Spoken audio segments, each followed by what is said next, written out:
Perhaps you felt it, the quiet slip. Not a scandal, not a headline, just the soft slide of how others look at you.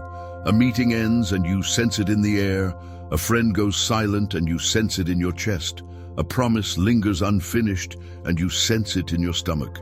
Respect doesn't always leave with a slammed door. Sometimes it evaporates the way dew vanishes when the sun rises, so gentle that only the attentive notice it is gone. If that's where you are, breathe. You are not broken, you are not behind hope, and you are not alone. What fades can be rebuilt. What was scattered can be gathered again. What was neglected can be made new with care. I want to speak to you like a long walk at dusk, when the streets are quieter and your mind finally has room to hear its own truth. You work hard, you intend well, you carry more than most people see, yet intention without alignment creates friction inside the soul. We long for respect because we were made for dignity. We long for trust because our lives rest on relationship. And while shame hollows us out, wisdom builds us up. This will not be a voice of accusation. This will be a hand on your shoulder, steady and warm, guiding you to see with clarity rather than guilt, with courage rather than panic. King Solomon called us to a way of living that is less about display and more about foundation. Think of a vineyard. It yields in season because someone tended it out of season. It looks simple in harvest because someone was faithful in pruning, watering, guarding. Respect in your life works the same way. It is not magic, it is cultivation. It grows through consistent choices made when no one is clapping. It deepens through the tensile strength of character, quiet words, clean boundaries, honorable timekeeping, safe discretion, and teachable humility. This is practical spirituality, wisdom that touches calendars, conversations, and commitments, wisdom that steadies the heart and rearranges the room you live in. Your brain responds to repeated signals. Neurologically, whatever you practice becomes easier to repeat, because your nervous system lays down pathways like well-worn footpaths through grass. Emotionally, your relationships also respond to repeated signals. When people experience your consistency, their bodies relax around you. The subtle guard in their shoulders lowers. The breath in a room becomes more even. When they experience your inconsistency, their bodies tighten. Micro-hesitations appear. The conversation takes a cautious turn. Respect is not just an idea. It is a felt safety, a neural pattern in others that says, I can predict you, and that predictability is good. Spiritual wisdom and emotional neuroscience are not enemies. They shake hands here. What you do regularly teaches other people's nervous systems who you are. So we begin with gentleness and truth. There are certain habits, small, common, everyday, that drain respect the way a tiny leak drains a cistern. Not because you are evil, not because you intended harm, simply because repeated signals train others to brace themselves. Repeated signals teach them to add a buffer around your promises, to pad your timelines, to edit their stories in your presence, to stop offering their honest correction. None of us wants that. None of us wants to be the person who requires a workaround. The good news is that the same principle works in your favor. Small, faithful shifts restore respect drop by drop until trust is a well again. Picture a few images that will guide us. Clouds without rain promise refreshment and then pass over, leaving the ground thirsty. City walls broken down invite any intruder who wanders by. A cracked hourglass cannot keep time even when turned with care. A vault door left ajar keeps nothing safe. A sealed jar refuses even the water that would cleanse it. These pictures are not here to shame you. They are here to give your heart a language. When you hear yourself say, I'll do it, I want you to feel the weight of a cloud and ask, will there be rain? When you are tempted to say yes because you fear disappointing someone, I want you to notice the gate of your city and ask, am I guarding what matters? When you are tempted to rush and arrive late, feel the quiet nobility of a sundial and ask, am I keeping time as a steward, not a slave? When talk turns to other people's secrets, see the vault and ask, Am I a safe place? When correction knocks, hold the clay cup and ask, can I open to this and be shaped rather than shattered? If your chest tightens hearing these questions, that is okay. That tightness isn't a verdict. It's information. Your nervous system is telling you where fear lives, where old patterns learned from survival still script your reactions. Respect often erodes where fear quietly rules. Fear of not being liked, fear of seeming small, fear of being left out, fear of being seen as imperfect. Compassion softens fear, but truth rewrites it. Compassion says, I see why you did that. You were trying to be safe. Truth says, safety built on self-betrayal costs you your dignity. Compassion keeps the door open so you can walk back through. Truth lights the path so you know where to place your feet. Together they make change possible and sustainable. Let me name something tender. Most people who lose respect never meant to. They simply overdrew a relational account with tiny transactions that felt harmless in the moment. A promise made to soothe the tension of now. A yes given to avoid an awkward pause. A late arrival excused by a clever story. A spicy detail shared to win a smile. A correction deflected to protect a fragile self-image. Each one spent a little trust. Each one taught others to expect less. The body remembers. The room remembers. The soul remembers. And yet the same body, the same room, the same soul can learn a new rhythm. Repetition can heal what repetition harmed. As we journey, you will not be asked to become someone else. You will be invited to become your truer self. Not louder, but clearer. Not harsher, but steadier. Not anxious, but anchored. Respect grows around people who are anchored. Anchored people speak with gravity because they are not trying to control outcomes. They keep boundaries without hostility because they know their value and yours. They keep time because time is a gift entrusted to them. They hold confidences because love delights to protect. They receive correction because growth matters more than image. This is not theatrics. It is soulcraft. This is not a performance. It is a practice. Tonight, yes, let it feel like evening, even if you watch this at noon. We will slow your pace just enough for insight to catch up with you. You will hear truths that may sting, but they will be wrapped in kindness and offered with open hands. You will receive language that you can use in the next conversation, the next calendar decision, the next moment someone asks for more than you can give, and you will sense your own authority beginning to rise, not as a shout, but as a steady current beneath your words. Before we step further, bring to mind one room where you most want respect to return. Picture the faces, notice the sounds. Feel the chair beneath you in that room, or the way your hand rests on the table. Let your breathing lengthen. Let your shoulders drop a small distance. Whisper to yourself, if you can, clarity over comfort, courage over pleasing, faithfulness over flash. This is how you begin to teach your own nervous system a new pattern.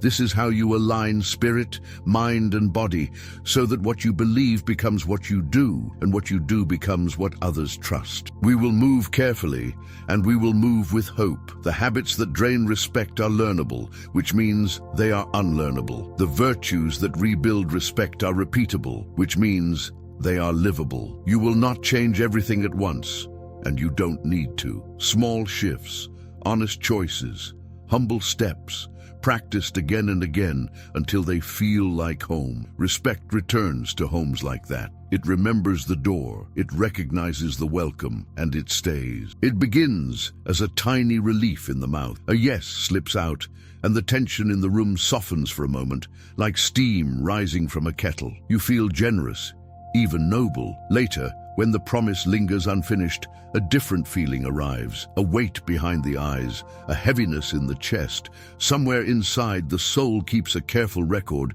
and so do the people who believed you. Respect rarely crashes all at once. It thins. It fades the way fog thins when the sun begins to climb. What seemed like kindness in the moment becomes a quiet erosion of trust.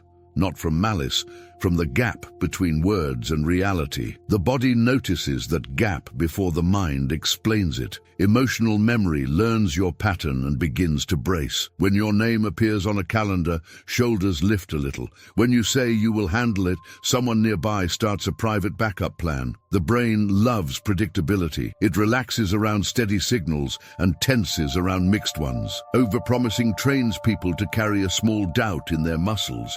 They still smile. They still thank you. Yet they add padding to your timelines and a margin to your declarations. They are not cruel. They are adapting to the pattern you taught them. This is how respect leaks, not as drama, but as a steady drip inside the walls. There is a comforting illusion that charisma creates trust. For a while, style can mimic substance. Warm tone, bright promise, easy affirmation. Then the deliverable arrives late or not at all, and the illusion begins to crumble. The heart knows the truth long before the story changes.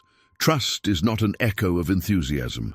Trust is an echo of delivery. When deeds repeatedly lag behind words, invitations grow fewer, responsibilities shrink, and the room you once filled with energy becomes a place where people listen with caution. This is painful to hear, but pain can be a teacher with kind eyes. Pain tells the truth without shaming the student. Picture a sky crowded with dark clouds. The earth looks up in hope. The field waits. The animals grow still. If those clouds pass over without rain, the disappointment settles into the soil itself. That is what a promise without delivery feels like. The image stays because the heart speaks in images. It remembers cloud and rain. It learns to trust the spring that bubbles each day, not the thunder that never reaches the ground. The wise learn to let results speak first. They let a finished act introduce them. They let a quiet completion carry their name across the room. Fewer declarations, stronger follow-through, less theater, more harvest. Something gentle can help close the gap. Imagine a simple page near your desk, a place where words that shape other lives are written with care, not a public statement, a private record. What you told your team would be sent. What you told your friend you would handle. What you told yourself you would begin. A living list that breathes with your week. Some promises are completed and the body relaxes. Some promises are renegotiated with honesty and the body learns a deeper form of safety. You are not less respected when you acknowledge limits. You are more respected because truth has replaced performance. The page becomes a mirror and a shepherd, keeping your language close to your real capacity. There is an old wisdom that warns about many words and light substance. It suggests that talk multiplies the chance of missing the mark, and that boasting about a gift never delivered is like wind and cloud without the blessing of water. You do not need to memorize the line to feel its weight. Your spirit already knows it. When the tongue slows and the calendar leads, peace returns. When commitment follows a measured look at time and energy, dignity returns. The mind stops scrambling to protect an image and begins to protect integrity. This is practical spirituality. This is reverence moving through schedules and emails and scenes where no one applauds. Neuroscience offers a kind companion here. Each time you match a promise with a delivery, your nervous system lays a fresh path that makes the next match easier. Small wins create a warm current under the skin. Unfinished promises create friction and background noise. The choice is not between perfection and failure. The choice is between a pattern that steadies relationships and a pattern that keeps everyone on edge. Your body recognizes the difference. So do the bodies of those who work and live with you. Reliability has a sound. It has a temperature.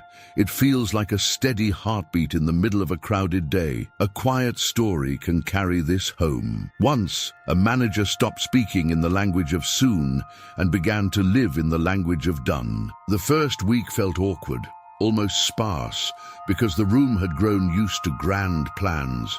By the third week, something softened, meetings shortened, eyes brightened. People began to take her word as an anchor rather than a wish. She had not become more charming. She had become more faithful. Respect followed that faithfulness the way harvest follows the season of planting and tending. The change was not loud. It was steady. It was human nervous systems learning to relax again. There is also the tender matter of renegotiation. Life moves, priorities shift, emergencies arrive like sudden weather. When a promise meets a new reality, hiding drains dignity. Naming the change preserves it. There is a kind of strength that says, I thought I could do this then, and now I see a different truth. The person across from you hears that and feels the difference. The body reads it as safety. The soul reads it as honor. You did not abandon the relationship to protect your image. You protected the relationship by telling the truth.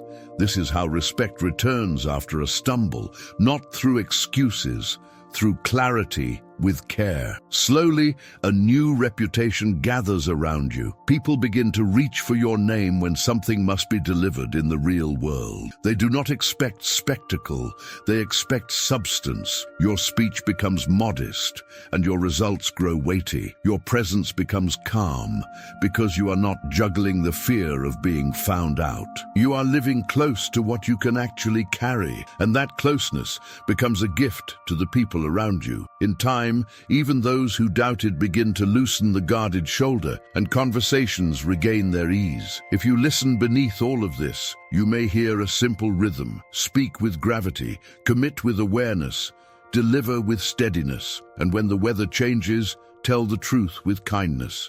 Respect recognizes that rhythm. It gathers beneath it and stays. There is a kind of yes that tastes sweet at first and turns bitter by evening. It slips out of the mouth before the body can catch it, a warm sound that smooths the edge of the moment, a tiny rescue from awkwardness. Later, the rescue becomes a weight. The chest tightens, the jaw grows tired. Your day no longer belongs to you, and the people who learn to expect your yes begin to arrange their plans around your willingness to stretch. You are kind, and yet you are not at peace. You are generous, and yet you are not respected. The soul knows the difference. Underneath that quick yes lives a very human fear. The nervous system remembers the sting of disapproval, the chill of being left out, the ache of being misunderstood.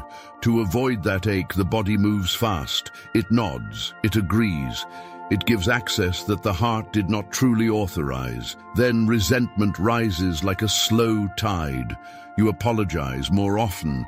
You rush more often. You feel strangely invisible in rooms you help hold together. The cost is not just fatigue. The cost is dignity. Boundaries carry dignity the way bones carry a body. Without them, everything collapses inward. There is a confusion in our time that calls agreement by the name of love. It is a kind confusion, even a sincere one, and it leads to a quiet erosion. Real love includes limits.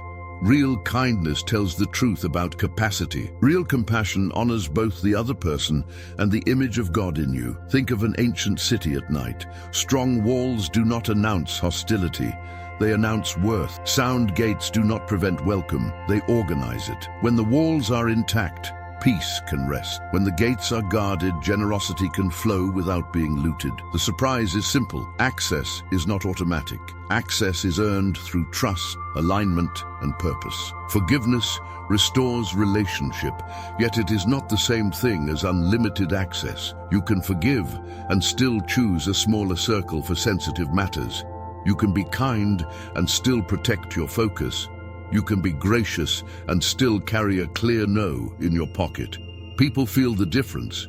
They may not clap for it, but their bodies read it as safety. Your presence becomes weighty rather than pliable. Your words begin to land rather than evaporate. When kindness has no edges, consequences multiply. The calendar fills with what is urgent for others and empty of what is vital for your calling.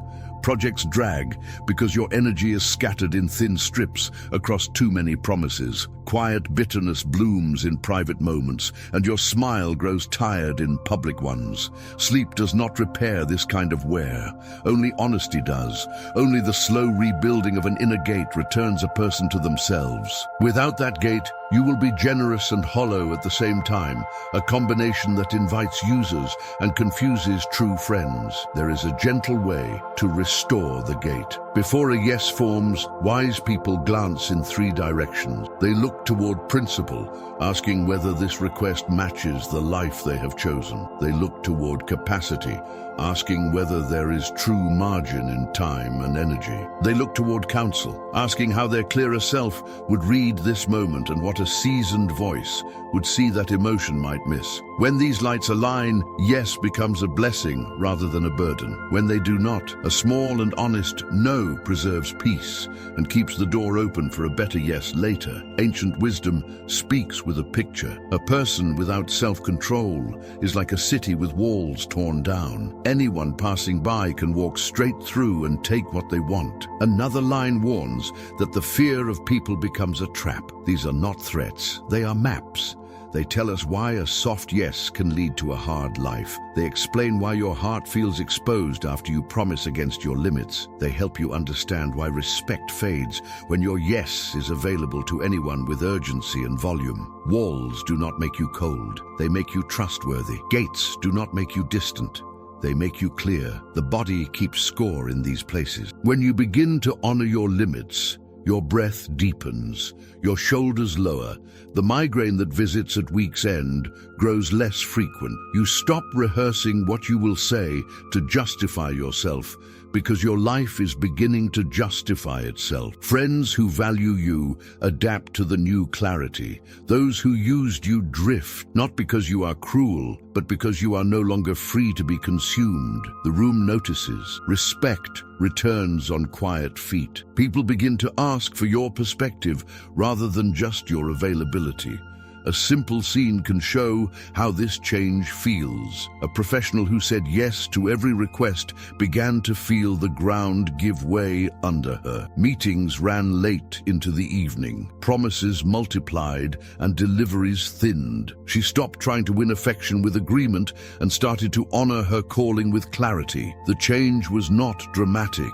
It was steady. She asked whether each request aligned with what mattered most, whether her day had space, whether a wiser mentor would call this a distraction. Her yes grew smaller and stronger. Her work grew deeper. Her relationships grew cleaner. Within a season, the same people who once leaned on her availability began to seek her judgment. There is grief in this shift, because you will see where you taught people to come and take. Grief is not your enemy. It is a witness that your value matters. Let it pass through, then let it go. On the other side, you will find a kindness that does not betray you to serve others. You will find a generosity that includes you in the circle of care. You will find a presence that feels like a home with lights on and doors that open and close with wisdom. Respect lives in homes like that. It lingers there. It brings friends. It grows. There is a feeling that enters a room when someone arrives after the moment has begun. It is small, yet palpable. A ripple across faces, a shift in shoulders, a glance toward the door that changes the air. Lateness does more than bend a clock. It touches the nervous system of everyone present. It teaches them to hold a piece of themselves back.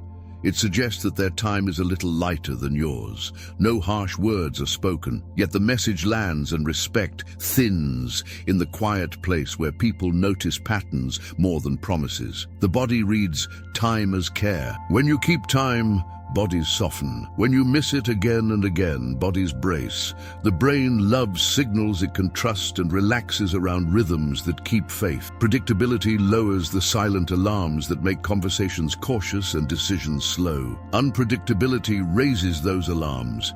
It pulls attention away from purpose and into worry. Will this start on time? Will the delivery slip again? Will I need to rework what was planned? Lateness does not only steal minutes, it steals ease. It turns the simplest gathering into a negotiation with uncertainty. It is tempting to explain all of this with a single word: busy. The word offers comfort for a moment, then the pattern speaks louder. Busy can be real. Busy can also mask a scattered mind. A schedule built on hope instead of truth, a day that cannot carry what has been laid upon it. We tell ourselves a kind story because we are trying to keep dignity intact, and yet dignity grows only where reality is honored. Others feel the difference. They do not need a speech to hear it. They hear it in repeated arrivals that slip past the hour and in apologies that begin to sound familiar. Punctuality is quiet leadership. It does not draw attention to itself. It draws attention to the work and to the people gathered for it. When someone shows up prepared and present at the right moment, the room exhales. There is nothing flashy about that exhale. It is simple, human relief. The signal sent is clear. I respect your time. I respect my word.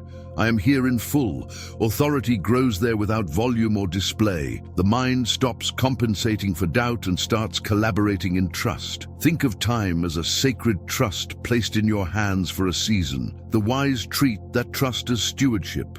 They learn the art of the margin. They let a small space exist before each commitment so that haste does not break the vessel. They treat preparation as part of the meeting rather than a private scramble that happens on the way. They arrange their morning so that the road can be what it is, and the unexpected can have a little room to pass without toppling the day. This is not rigidity, it is reverence. It is a way of saying that people matter, therefore moments matter. Hold an image to help your heart remember. A sundial in a quiet garden keeps time with dignity.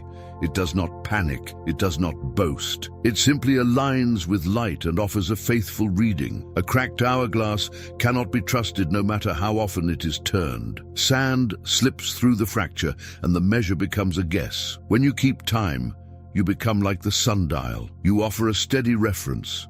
When you neglect time, you become like the cracked glass. Others begin to add a margin to your promises because they cannot rely on the measure you provide. Change in this place begins gently. A person starts to honor the first moment of a commitment as part of the commitment itself. They gather what is needed the night before rather than carrying a whirlwind into the door. They leave a touch earlier than comfort demands so that their pace can be human when they arrive. They stop cramming one more task into the space that belongs to a relationship. Rooms feel the difference. Meetings begin on time and end with energy instead of apology. The day gains a calm pulse that steadies everyone who shares it. There is a story like a mirror. A contractor was talented and kind, yet clients kept drifting away. She believed her work should speak for itself, but her timing spoke first, and it spoke uncertainty. She chose a patient shift. She let the day breathe before every commitment. She arrived with a few minutes to spare and used them to align her mind and her materials. Within a season, her name became a synonym for ease. The bids she offered were accepted more quickly. The projects moved with less friction. No new charm had been added. She had simply learned to treat time as a promise kept with the body, not just with the mouth. Ancient wisdom whispers that there is a season for everything and a time for every matter. It also points our attention to the small teacher of diligence that moves with purpose and stores in its season. These are not decorative lines for a wall. They are strong medicine for anxious lives. They remind us that timing is part of truth. They remind us that preparation is a form of love. They remind us that respect grows where people can count on us to be present when presence is due. What returns as this practice takes root is not only punctuality. Presence returns. You arrive not just at the right minute, but in the right state. The nervous system is settled instead of frayed. The eyes are clear instead of hurried. The voice carries warmth instead of strain. People sense it before they name it. They open, they contribute, the work deepens, the relationship strengthens, respect follows like shadow follows form. In time, you become a horizon others trust. You are not hurried and you are not late. You are simply there when it matters, again and again, like the sun's path across a faithful sky. That steadiness becomes part of your signature. It becomes a gift you give without announcement. It becomes a way of honoring God, yourself, and those whose lives intersect with yours in the sacred measure we call time. There is a thrill that visits the tongue when a fresh detail arrives. The room leans in, faces brighten. You feel the current of belonging for a fleeting moment, as if you have unlocked a hidden door. Then the moment passes and something colder lingers. The aftertaste is unease. The people who laughed step back a little. The air changes in small ways that are hard to name. Influence feels close during the telling, and far during the silence that follows. Respect thins there, not loudly, but with the quiet precision of a draft slipping under a door. The body reads confidentiality as safety, when your presence feels like a vault that closes gently and holds what was entrusted. Nervous systems soften around you. Shoulders lower, eyes lift, conversations deepen. When your presence feels porous, the opposite happens. Micro-hesitations appear, sentences trail off. People edit themselves in your company and then release the rest elsewhere. The brain is always scanning for cues about safety. It does not rely on speeches. It watches patterns. It learns quickly when words travel farther than they should. A common illusion suggests that being the person with inside information creates influence. For a moment, it can look that way. People gather to hear the latest, and you sense a temporary gravity. Yet that gravity is borrowed. It is not respect. It is appetite. The moment the story ends, so does the pull. What remains is a question that no one speaks aloud. If this is what you say when they are not here, what do you say when I am not? The heart hears its own answer and takes a half step away. There is a path here that leads toward weight, not spectacle. Influence that endures is built on the quiet discipline of holding confidences. Silence of this kind is not passive, it is active care. It chooses to protect without fanfare. It turns the conversation toward problems and principles rather than people who are absent. It finds the one who can be helped and carries the matter to that person instead of carrying their name into rooms where it cannot be defended. Over time, that choice turns a person into a shelter. Others feel it first in their bodies and only later in their thoughts. Ancient wisdom paints the picture with simple images. A whisper can reveal secrets, and a faithful spirit covers what should be covered. Where there is no wood, the fire goes out. The heart understands this without a lecture. If a room is fed a steady diet of rumor, heat rises and smoke fills the lungs. Remove the fuel and the flame dies.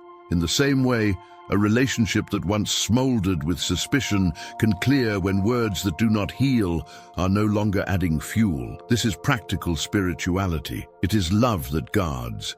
It is truth that protects. The consequences of loosened discretion move quietly, but cut deeply. Promotions stall when leaders sense a leak they cannot name. Partnerships hesitate because the cost of exposure is too high. Friends begin to share only the version of their story that can survive a wider audience. Doors do not slam. They simply stop opening. You remain well-liked in a surface way, while the invitations that require trust go elsewhere. The ache of being known for your charm, but not for your safety, begins to grow. There is another way, as steady as a closing vault. A person can become the one whose silence has shape and purpose.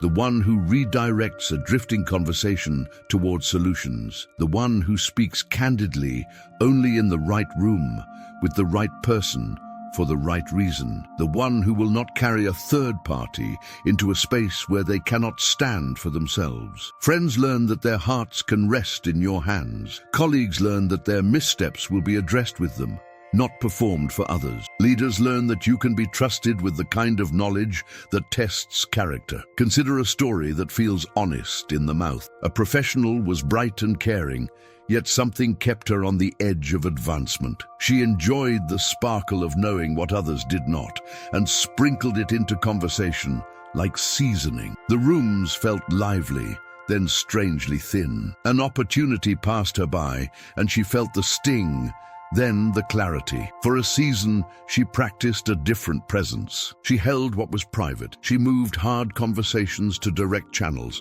She let rumors die by giving them no breath. The change did not draw a crowd. It drew respect. Within months, her name meant safety, and with that meaning came doors that had stayed shut. Emotional neuroscience explains the shift in simple terms. Safety cues deepen connection. When people trust that their story will live exactly where they left it, the brain releases the guard it keeps for self-protection. Oxytocin rises, cooperation increases, creativity returns because energy is no longer spent scanning for leaks. In that atmosphere, your words carry more weight even when you use fewer of them. Your presence slows the anxious hum in a team. The room begins to associate you with calm rather than heat. There is a phrase that bears repeating until it becomes reflex. If they say it to you about them, they will say it to them about you. The body hears this rhythm and remembers. It stands a little taller before it offers a story that is not yours to carry. It chooses a kind silence when silence is the most loving act available. It holds the line even when curiosity comes asking for a taste. In time, that line becomes part of your character, the way a tree grows a ring for each faithful season. The image that can guide you is simple and steady. Be the bank vault that closes with a soft thud and holds what matters without a sound. Do not be the fire that leaps higher each time someone throws in a fresh branch of rumor. Respect lives in the quiet of a well-sealed room. It grows there, it multiplies there, and when people find a person who can hold their story without exploiting it, they bring more than stories. They bring trust. They bring loyalty.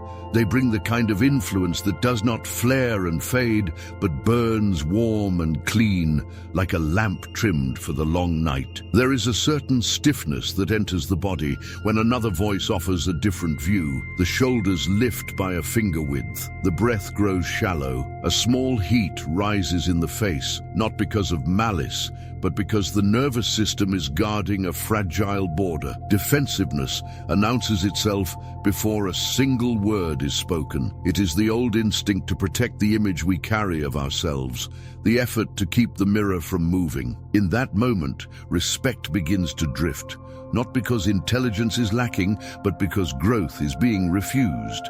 People do not stay close to a wall that never opens. They stand back. They save their best insights for safer ground. The mind tells a quick story to justify the wall. Correction sounds like attack. Feedback sounds like judgment. Suggestions sound like demotion. Yet beneath the noise lives a simpler truth. Teachability is not the admission of smallness. Teachability is the practice of strength. It is strength that believes there is more to learn. It is strength that believes improvement is not a verdict but a gift. When a person can receive and sift and apply, trust gathers around them like a quiet tide. When a person rejects before listening, trust thins and the tide pulls away. Emotional patterns shape this moment with surprising power. The brain associates correction with threat if past wounds were never healed. Muscles tighten, tone sharpens, ears narrow to a few words, and a reflex takes over that says, protect, deflect, defend. The room feels it immediately. Conversation turns from discovery to debate. Curiosity leaves. This is not a moral failure so much as an unexamined reflex. Healing begins when truth and gentleness share the same table. You can almost hear them speak together. You matter, and there is more to learn. You are worthy, and this can be better. Ancient wisdom honors the one who loves discipline because knowledge follows such love, like sunlight follows dawn. It warns that a scoffer cannot be helped by rebuke. It praises the person who receives reproof and grows warm toward the one who offered it. It carries another quiet line that lives with dignity. Praise sounds truer when it comes from other mouths. The heart recognizes the goodness of these sayings without a lecture. The soul knows the relief of being free from the need to win every moment. The body knows the peace of being open rather than armored. Unteachability wears clever disguises. It appears as polished certainty and sounds like conviction, yet it works like fear. It can hide behind high performance and impressive outcomes, but sooner or later the ceiling arrives and the pattern shows. Teams become silent around the person who cannot hear. Mentors pass by because their wisdom will not land. Friends keep their insight to themselves to preserve the relationship. None of this explodes. It all simply fades. Respect prefers rooms where truth can sit down and be welcomed. Teachability does not mean swallowing every opinion whole. It means listening with a soft chest and a steady mind. It means asking how much of this is true and what part of this can help. It means honoring the data even when the data does not flatter the ego. In such rooms, correction feels less like a blow and more like a key. It opens a door that was stuck. It frees energy that was spent on performance and redirects it toward growth. The atmosphere shifts from pressure to possibility. People share more because their words are treated like seeds rather than stones. Hold an image for the heart. An open clay cup receives water and is shaped by a careful hand. A sealed jar looks strong from a distance, but keeps even the cleansing water out. The first grows more useful as it yields. The second grows brittle as it resists. When you meet a person who lives like the open cup, you feel it in your body. Breathing deepens.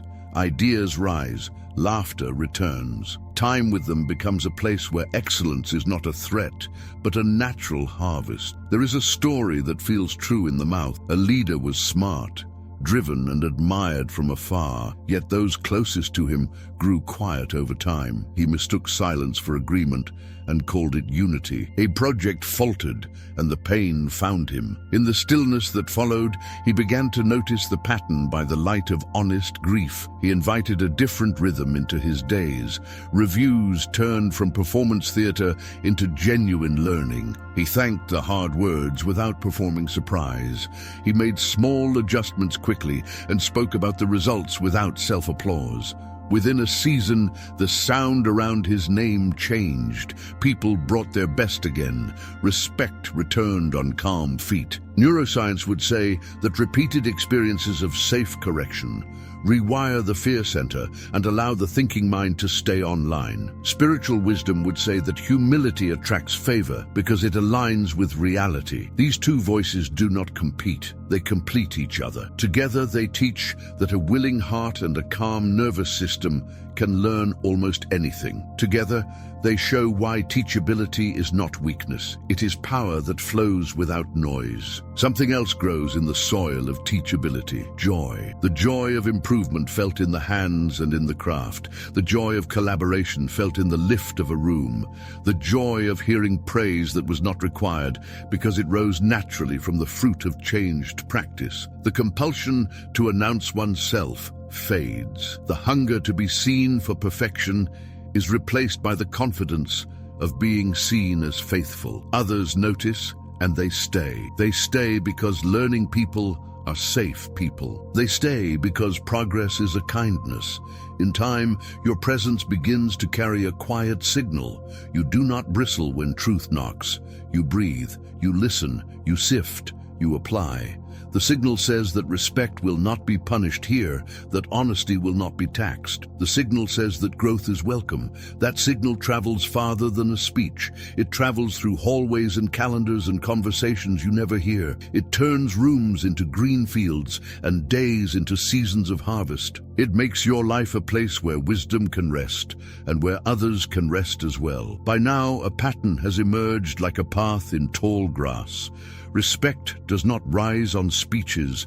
It grows in the soil of small, faithful signals that calm the body and steady the room. Words and deeds meet and shake hands. Boundaries appear and carry dignity without noise. Time is honored and rooms breathe again. Confidences are kept and conversations turn clear. Correction becomes a key and the soul opens rather than hardens. 5 movements, 1 quiet song. There is a way this feels in the body when it begins to take root. The heartbeat finds a steadier pace. Breath enters deeper and leaves slower. Sleep begins to repair rather than merely escape. The face softens because the story is no longer about performance. The story is about honesty. People sense it before they name it. They move closer, not for entertainment, but for safety. They are not managed by charm. They are led by peace. Imagine daily life shaped by these anchors. A person speaks fewer promises and completes more work. Their calendar begins to reflect reality, and their voice grows calm because it no longer drags impossible weight. Another person carries kindness with edges that protect purpose. Their yes sounds warm and clear because it is true. Someone else arrives slightly early and enters a moment with presence rather than apology. A colleague becomes a shelter where stories rest exactly where they were placed. A leader listens with the chest open and the mind awake. Their team grows braver because truth is not punished in that space. Ancient wisdom threads through each of these movements like a river that has been flowing long before any of us arrive. It honors restraint and the careful use of words. It blesses self-control and the protection of gates. It respects time as a season to be read and kept. It delights in faithful silence that covers what should be covered. It lifts the teachable and allows their lives to widen with favor. This is not distant literature. It is a living map that the nervous system understands. When the line is read, the body often nods before the mind explains why. Emotional science sits beside this wisdom and does not argue. It describes how repetition carves paths in the brain. It shows why predictability lowers hidden alarms and invites collaboration. It reveals how secrecy fractures trust and how safety mends it. It names the fearful reflex that stiffens against correction and the relief that comes when feedback lands in a place that values growth over image. Spirit and science are not opponents here. Together they sketch the same human being, grounded, clear, safe, humble. Consider the rooms that matter most. A home where a child looks up and knows that words will match reality. A partnership where each person feels protected by the other's restraint.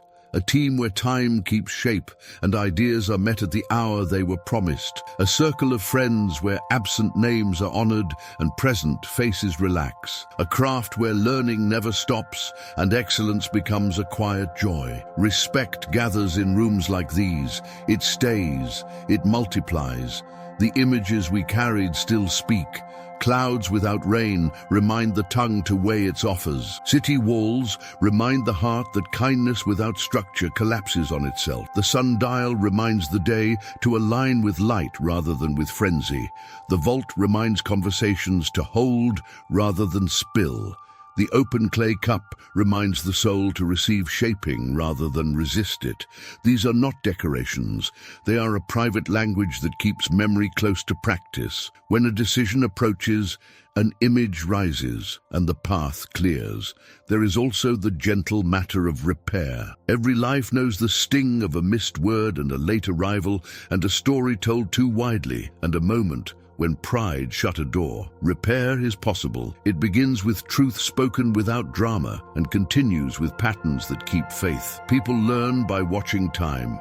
The apology matters. The new signals matter more. Trust returns the way morning returns, slowly, surely, light spreading across familiar ground. As these threads gather, something larger forms. Authority without noise, warmth without leakage, competence without show, a presence that does not draw attention to the self and yet makes others stronger by standing nearby. Respect recognizes this presence. It turns toward it. It brings opportunities that stayed away when signals were mixed and boundaries were thin. It brings companionship of a higher kind. Not fans, fellow workers in the good work of building lives that hold. Let this chapter rest like evening light on the day that has passed. A quiet inventory rises without accusation. Where words grew lighter than deeds, gravity can return. Where yes grew soft around the edges, form can return.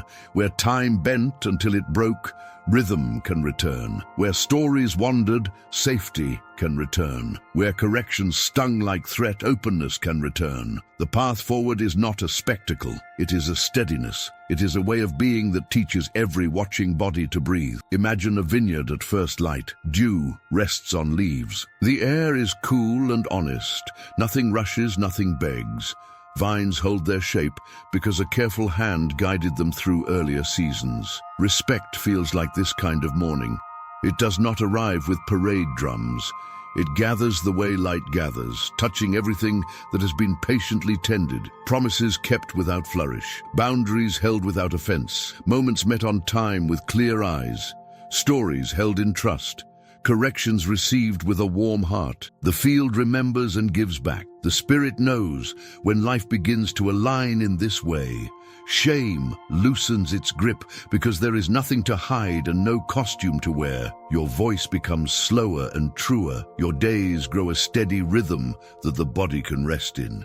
Your relationships stop asking for reassurance and start offering strength. Rooms feel safer, not because you speak louder, but because you are more anchored than before. Authority begins to appear around you like a shadow that keeps pace with your steps. You did not chase it. You became the kind of person it chooses to follow. There is a simple beauty in letting images guide the next choice. When speech rises, a memory of clouds without rain steadies the tongue. When kindness begins to forget itself, the picture of strong city walls restores form and warmth at the same time. When the day threatens to fray, the quiet sundial brings you back to light and measure. When conversation tilts toward heat, the closed vault calls you to keep the ember where it belongs. When pride stiffens, the open clay cup returns you to the joy of being shaped for good work. These pictures do not scold. They shepherd. They turn the heart toward wisdom with a gentleness that lasts. This path is not dramatic. It is deeply alive. It goes on in the plain places where life is actually lived.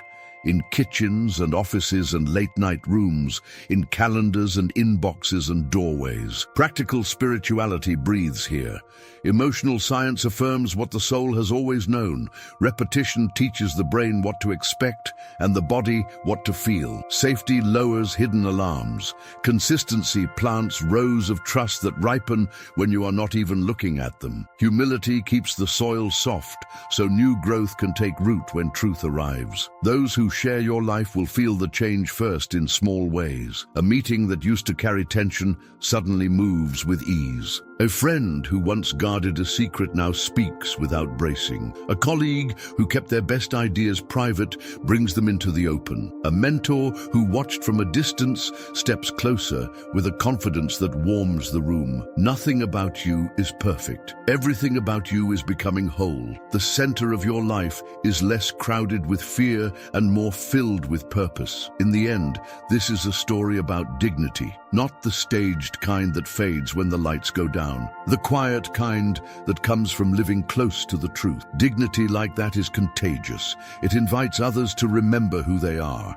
It gives them courage to turn down the volume of performance and turn up the strength of faithfulness. It tells every nervous system nearby that they can exhale. Respect does its finest work in atmospheres like this. It settles in, it grows. Let the vineyard be the closing picture. Rows tended in season, fences mended, soil kept, hands patient. The harvest appears because the unseen hours were honored. Your life can feel like that. A field reclaimed and fruitful, a place where presence speaks before promises and where love protects what it is given. If one small shift could begin that morning today, which one would be yours?